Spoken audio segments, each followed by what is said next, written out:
I'll just stop you there and just bring up the screen here. So here is, I think, what you're looking at on your iPad there, which is the the sort of short to medium term next sort of 4 fixtures. And I give some credit to Neil from Fantasy Football Scout at Scontoriga on Twitter for kind of mocking this up for us in terms of what he considers the fixture difficulties to be in terms of shades of red and blue. Yeah. And you're right, from an Aston Villa perspective, not only does the double, 2 home games, but they're tricky looking home games. With teams who want to play.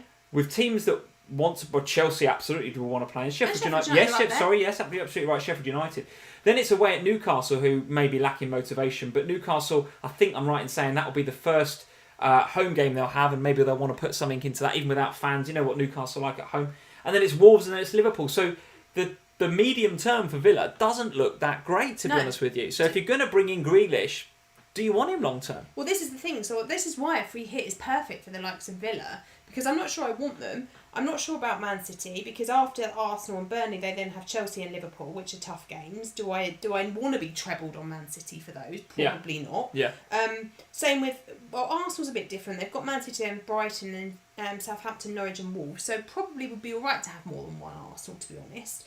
And then who's the other one? Sheffield United. So Aston Villa and Newcastle, fine, happy with that. Then they've got Man United, who Henderson can't play against. And then they've got Spurs, who, well, let's see where we are at Spurs by the time. So again, these are all clubs that I'm not sure I really want 3 of. Yeah. But if I've got a free hit or unlimited transfers, I feel like everyone else is going to pile in. I'm not going to go 3 of each, but I feel like you want them. But then there's a lot that I don't want to. So it's making the no new wildcard play your free hit scenario quite attractive, I think, from that perspective. That's looking like quite an attractive scenario right now. I think what's going to happen with me is free hit and then wildcard if there's no new transfers, unlimited transfers. If there is unlimited transfers, it'll be unlimited transfers, just get whoever the hell I want, and then for the and then I'll wildcard straight after it. Again, so I'll effectively do a wild card and then a wild card, because I don't want to keep these players who I'm bringing in for a double game week. Okay, all right. Any other teams in that short to medium term that you think, actually, maybe they don't have a double game week in 39, but maybe I want to look at them? There's Norwich, by the way, that I mentioned earlier on in the stream about the fact that they've got 3 nice looking home fixtures there that they've got to win those first 2. Imagine Norwich come out of those first 2 games there against Southampton and Everton at home, and they get 6 points out of that. It's on for them, isn't it? It's on for them. Can you really see? I can't. Can you really see Norwich getting 6 points? They haven't got back-to-back wins. Have they got that all season? But surely, if I'm Norwich, I'm looking at this. I'm looking at the coronavirus stoppage as an opportunity, actually, because their form was so bad and they were getting battered because other teams around them were performing better. They weren't on good form. Now, form has kind of gone out the window now, so forget form. So that's a positive for them. So they were in bad form, other teams were in good form, and they were getting battered. They had some injuries as well, didn't they? They had some injuries, so they're coming back. So that's another reason to be cheerful. 2 home games in a row that could get them 6 points, reasons to be cheerful. If I'm Norwich, I'm looking at this saying, right, forget what happened this season. We go again, 9 games. We start with 2 really, really nice looking fixtures against teams that are undermotivated. Let's get out there and get 6 points. And then we go to Arsenal. Anything there is a bonus. And then we've got a massive, massive potential game then against Brighton, 6-pointer. It could be on for Daniel Farke. I'm not going to sit here and say I want to treble on Norwich, but if I had unlimited transfers, or if I was playing for fun, I know a lot of you guys are not playing for fun, I get that, but if I was going to have a bit of a punt, maybe I'd have a look at Pookie or Cantwell. Cantwell is super cheap still, remember?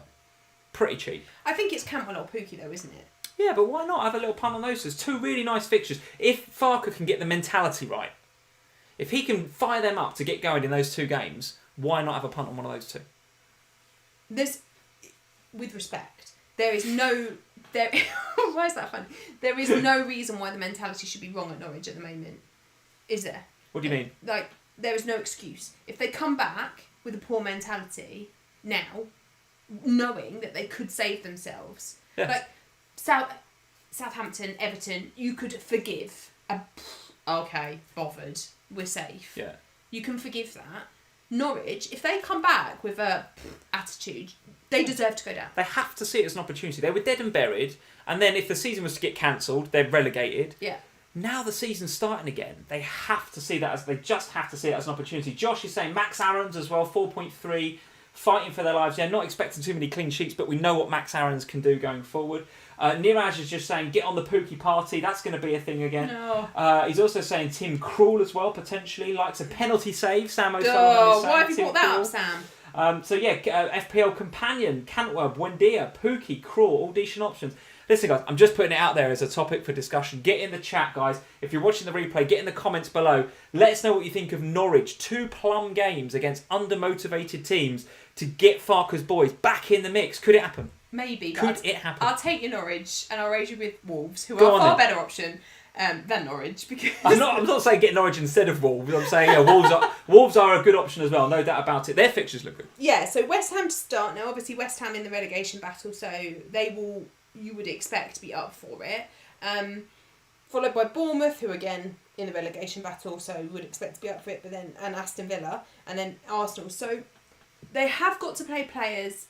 They have got to play teams who have got stuff to fight for. There's no denying that. So there should be good games, but those are the sort of games that Wolves like. They love a proper digging. They love a kind of a fight about them, haven't they? There's a real kind of power about them. Now, for me, the interesting thing from Wolves' point of view is the formation that he's going to set up in. And as I've mentioned already, with the 5 transfers, I think we could see both formations being utilised depending upon which team that they're playing against, and therefore the strategy that the opposition puts out. So the one thing I will say about that, I think you're right about the formation, is that if he goes for that 3-5-2 and he puts Doherty and can't think of it is on the other side, but if he plays with those wing backs, they're going to expend a lot of energy. So there could be a few unhappy 59th minute substitutions for Doherty owners. Yeah, you can see that. There could be, because it could be, it could go right. This, we're playing against whoever. We're going to go 3-5-2, whatever.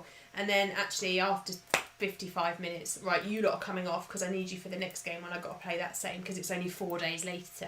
And we're going to play in a different formation. So I think it means that the likes of Traoré, minutes depending upon this shoulder issue. Now, I haven't really heard a lot about Traoré's shoulder and whether it was dealt with during this period. Did he need an operation? I don't think so. He just needed to rest it, didn't he? Which he would have done. They were talking about an operation. At the end of... Just before we went into lockdown, they were talking about how he needed an operation and it could either happen now or it could happen at the end of the season. Now, I don't really know, because I didn't really follow it, whether anything has happened or what, but I have seen him back in training, so I'm presuming he's fit. So he's an option, and I do think he might make you a bit unhappy as a manager, because he might sit on the bench at the start of the game, but he will come on. I'm almost sure of it, the way that they're going to play. I own 2 Wolves players currently. The Lord himself in Jimenez, who, I mean, you're never going anywhere, and Bolly. Okay, now, all right. Bolly is an interesting one for me because it's a question mark as to, am I on the wrong Wolves defender? Because actually, in the where else would you go? Well, there's Doherty. He's going to cost you a lot more. He's going to cost me a lot more, but is the upside of that worth it? If you know what I mean. Depends on formation, but yeah. Exactly. Yeah. So I need to have a look at. Little think about whether I'm on the right Wolves defender. But actually, I'm fairly comfortable owning 2 Wolves. I think 2 Wolves going into this period is a good idea. Yeah, I mean, currently I've got 3 in my team as well. I've got Patricio in goal. Oh, you've got double I've got defence. Matt Doherty and I've got Diego Jota up front. Why have you got double defence? Because I think I looked at these fixtures coming up and thought they're all games that they can keep clean sheets in. And I remember going, because I've played my wildcard, I played it a couple of weeks before the lockdown, or maybe even the week before the lockdown. And one of the players I just had to have, because he was in such amazing form, was Doherty. I really, really wanted Doherty. And of course now form goes out the window. We've got to see what sort of Doherty comes back from the break, etc., etc. But before the break, he was on fire. I remember him being in Europe and like popping up in the box and like scoring like Franny Jeffers style Fox in the box 6-yarders. Absolutely unbelievable. But then I thought he's not enough of a differential, so I wanted to go double and maybe have Patricio.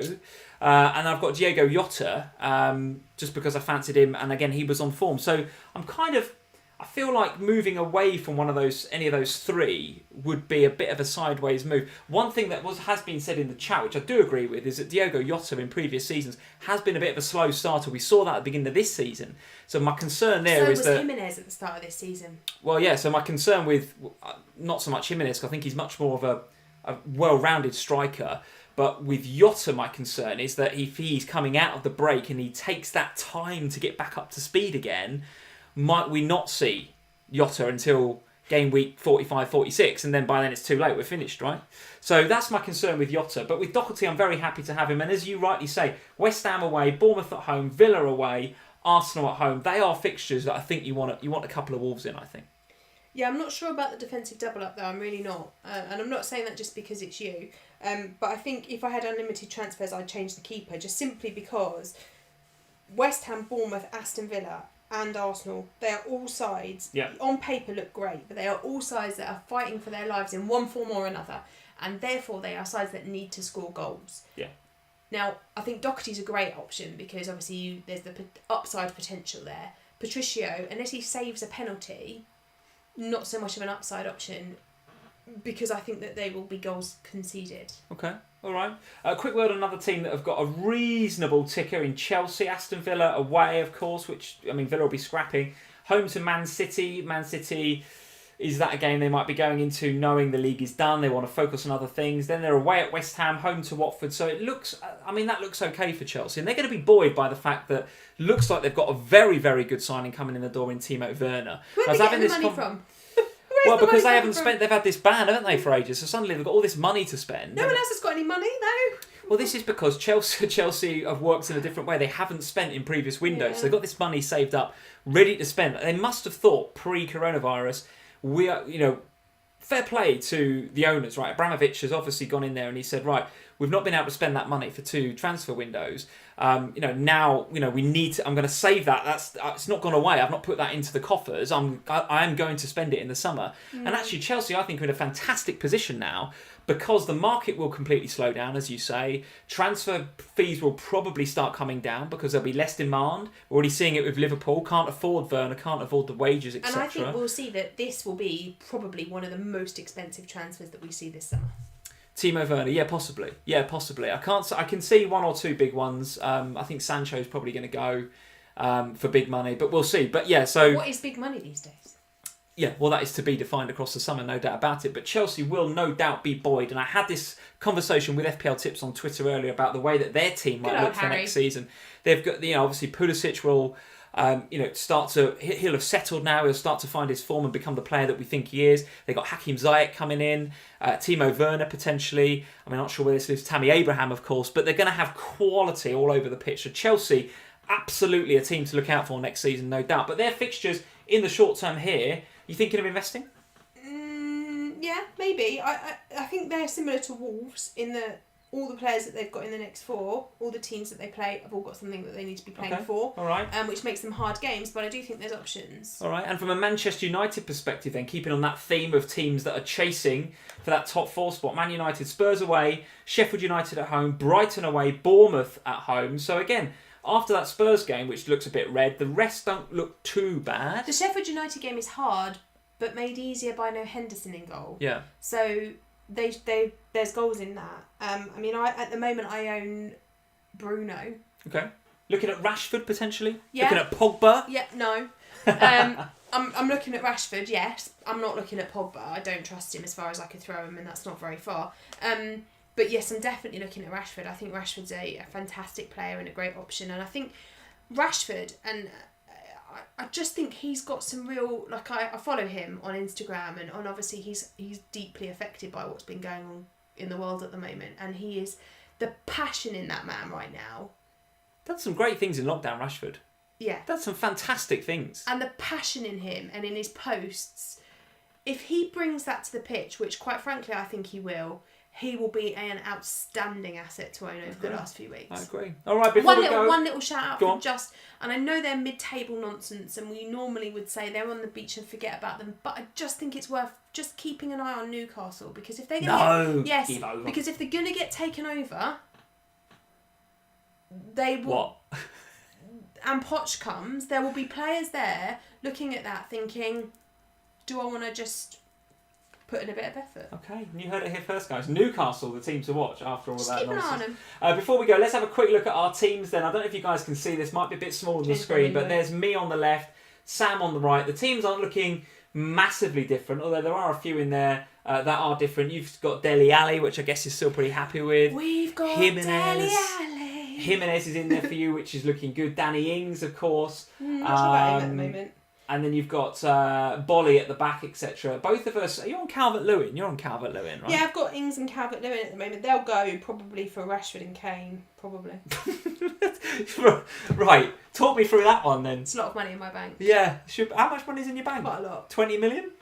Not that much. I think we'd all like to do Ings and Calvert-Lewin to Rashford and Kane, but there's a thing called a budget. Yeah, because if I do Kane, I won't do Ali. So Ali will get downgraded. And then I'll Tell you what you need, Sam. You need a new wild card. You need unlimited transfers. I don't need a new wild card. I've got a wild card. I've got a nice wild card in my back pocket, along with my free hit and my bench. If you could say the two players in your side that are the problems, who do you want out of that team? Calvert-Lewin and Danny Ings will be the Calvert-Lewin and Danny Ings. Oh, probably Mason Holgate as well. I'm not that keen on having him anymore. Mason Holgate, yeah, I think I would tend to agree with you on that. I'm just going to bring up my team. I think the two players that I think I would look to get out, I think I agree with you on the Calvert-Lewin. Watch him troll us and get a ton of points.